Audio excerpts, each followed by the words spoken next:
Zonke izifo ziqala emathunjini, kusho uHippocrates ngo-400 BC. Lisho kahle leli zwi elivela kumuntu ohlakaniphile. Uma ingane yakho inenkinga ethile, manje sesiqala ukuhlobanisa konke nesisu sakho, futhi umzimba manje sehlukaniswe waba i-gut axis okuxhumanisa zonke izinhlelo zomzimba ndawonye. Ngakho uma ingane yakho ingakhuli kahle, kungaba uphawu lwesifo esingaphansi esingazange siqapheleke isikhathi eside. Ngakho cabanga ngalokho.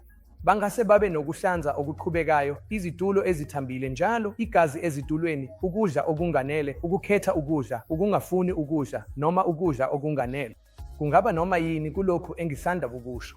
Umnyango wethu ukulungele, umnyango wezempilo yezingane esibhedlela sezingane sase-Apollo eChennai.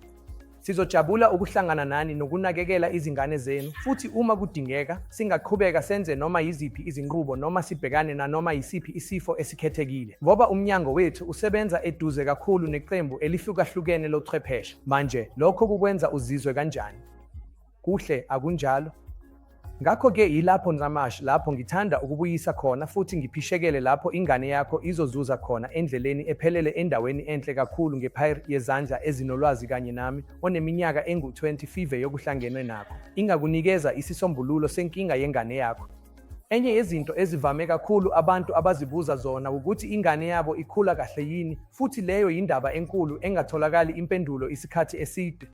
Ngiyethemba sizokwazi ukunikeza izimpendulo kuyo yonke imibuzo ongase ube nayo. Sihlangabeze kanye, ngiyaqiniseka ukuthi uzosuka kithi ugculisekile futhi ujabule. Ngiyabonga kakhulu ngokubuka umnyango wezifo zesisu sezingane. Sibheke ngabomvu ukwamukela wena nomndeni wakho eChennai. Namaste.